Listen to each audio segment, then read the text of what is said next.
बात जुर्म से जूझते आवाम की हो या फिर समाज में बढ़ते क्राइम ग्राफ की, अपराध की हर सूरत के पीछे छिपा होता है कोई ना कोई गुनहगार।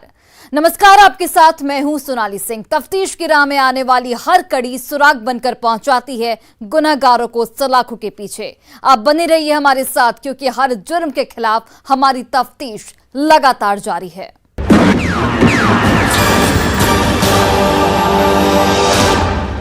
गोपालगंज पुलिस लाइन से 26 जुलाई की रात से लापता जवान अजीत कुमार सिंह का 3 दिनों बाद पुलिस लाइन के पास ही नाले में शव मिला है, जो पूरी तरह से सड़ चुका है। सिर और शरीर पर जख्म के निशान मिले हैं, जिसके बाद पुलिस महकमे में खलबली मच गई है और कई सवाल खड़े होने लगे हैं।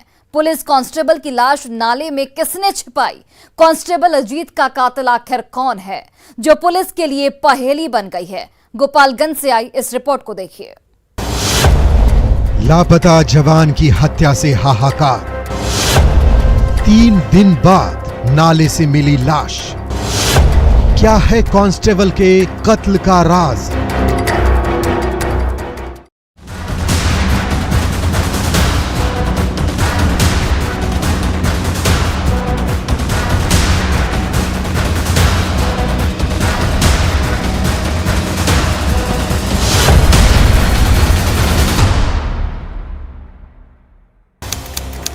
तारीख 26 जुलाई 2022, जिला गोपालगंज, जगह पुलिस लाइन। यही वो तारीख है, यही वो जगह है जहां से तस्वीरों में दिख रहे कांस्टेबल अजीत कुमार सिंह अचानक से लापता हो गए थे। परिजनों की माने तो अजीत कुमार सिंह सिविल कोर्ट में जज की सुरक्षा में तैनात थे। 26 जुलाई को ड्यूटी से लौटने के बाद वह पुलिस लाइन में अपने कमरे में सोने चले गए।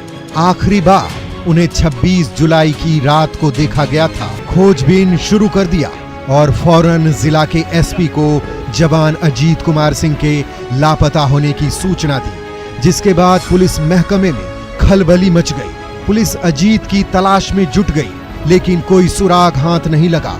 2 दिनों की खोजबीन के बाद भी जब कोई सुराग हाथ नहीं लगा तो इसकी सूचना पुलिस ने परिजनों को दी, जिसके बाद परिजनों की बेचैनी बढ़ने लगी। वह भी अजीत की तलाश में जुट गए।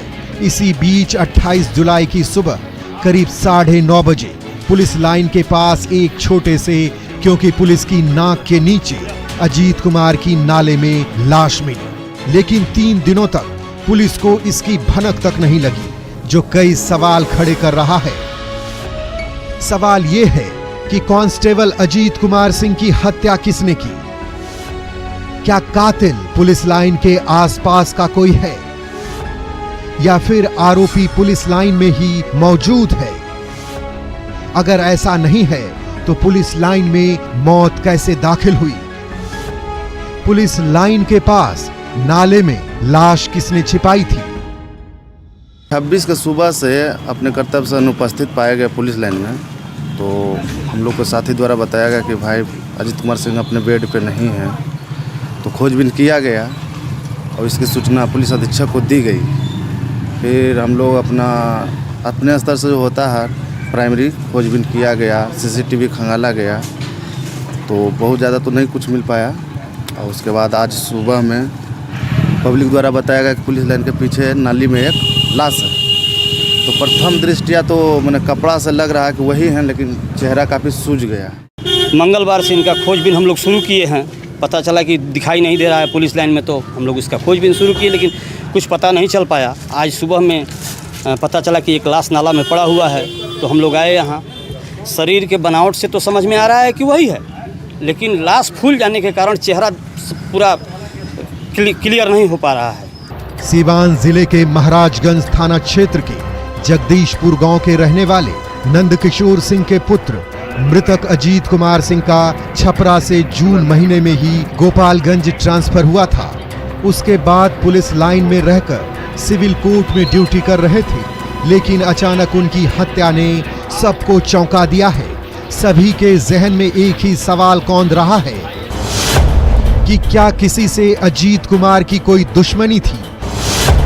अगर नहीं तो अजीत कुमार सिंह के हत्या के पीछे का सच क्या है? जिसका जवाब पुलिस के पास भी नहीं है। ऐसे में परिजन आशंका जता रहे हैं कि 26 जुलाई को ही हत्या कर शव को नाले में छिपा दिया गया है। मृतक कांस्टेबल के सिर और चेहरे पर जख्म के निशान थे। शरीर पर कोई कपड़ा नहीं था, जो कुछ और ही इशारा कर रहा है। मौत हो सकती है, क्या आशंका रहता है? तो मारा गया है, आशंका है कि इनके साथ कुछ न कुछ अनहोनी हुई है। हत्या करके लग रहा है। जी कुछ इसलिए कि जख्म का निशान शरीर पर दिखाई दे रहा है। पुलिस को भी आशंका है कि हत्या के बाद शव को नाले में छिपाया गया है। लिहाजा पुलिस लाइन के जवानों से भी पूछताछ कर रही है और आसपास में लगे सीसीटीवी कैमरे के फुटेज को भी खंगाल रही है। साथ ही साथ मृतक जवान के मोबाइल के कॉल का सीडीआर भी निकाल रही है, ताकि कोई सुराग हाथ लग सके। लेकिन अफसोस की बात, अब तक पुलिस के हाथ खाली है और चिराग तले अंधेरा है, जो पुलिस वालों की शान में बट्टा लगा रहा है, क्योंकि मामला पुलिस महकमे से जुड़ा है।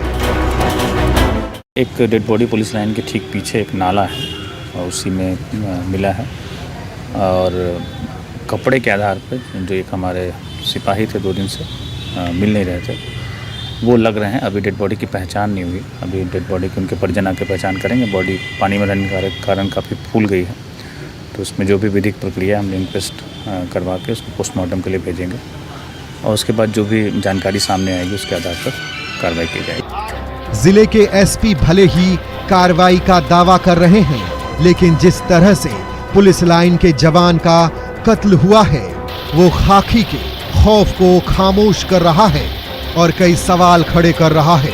कत्ल की रहस्यमयी गुत्थी को सुलझाती है, जो अब तक की जांच के बाद भी पहेली बनी हुई है। इंतजार है खुलासे का, जो पुलिस लाइन के जवान अजीत कुमार सिंह के कत्ल का राज खोलेगा। न्यूज़ 18 के लिए गोपालगंज से गोविंद कुमार के साथ ब्यूरो रिपोर्ट। पटना सिटी के आलमगंज थाने की पुलिस ने बेखौफ लुटेरों की साजिश को नाकाम करते हुए ऐन मौके पर दस्तक देकर पूरा खेल बिगाड़ दिया और एक साथ लुटेरा गिरोह के 6 गुर्गों के हाथों में हथकड़ी पहनाकर लॉकअप में डाल दिया। इस रिपोर्ट को देखिए, पुलिस ने बेखौफ लुटेरों को कैसे लॉकअप में पहुंचाया। लूट की बड़ी साजिश नाकाम, लुटेरा गिरोह के 6 गुर्गे गिरफ्तार, जेल की सलाखों में कटेगी दिन रात।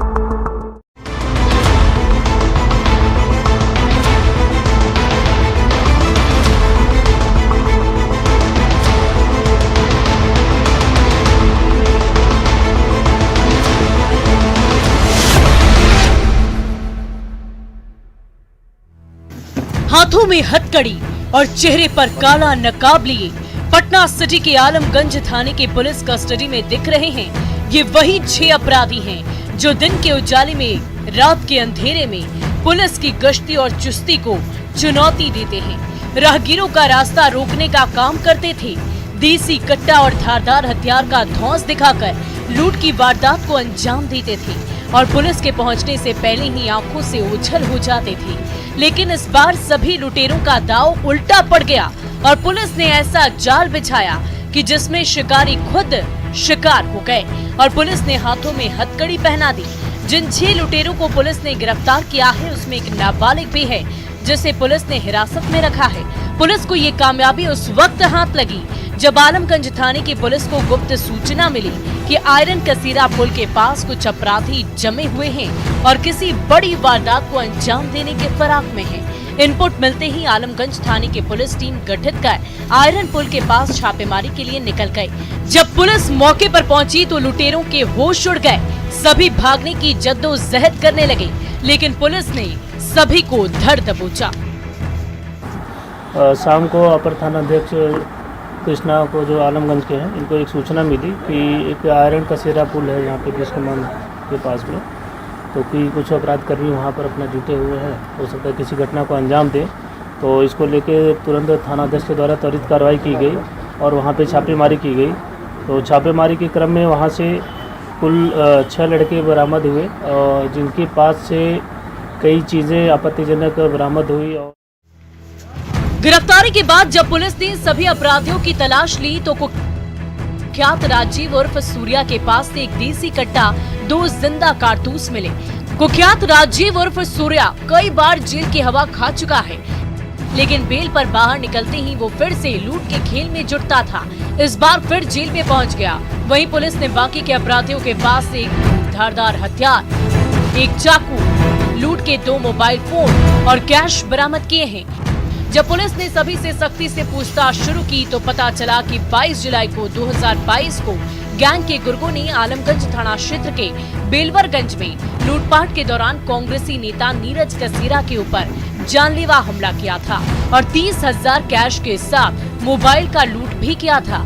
बारी बारी से सभी ने अपना जुर्म भी कबूल कर लिया है।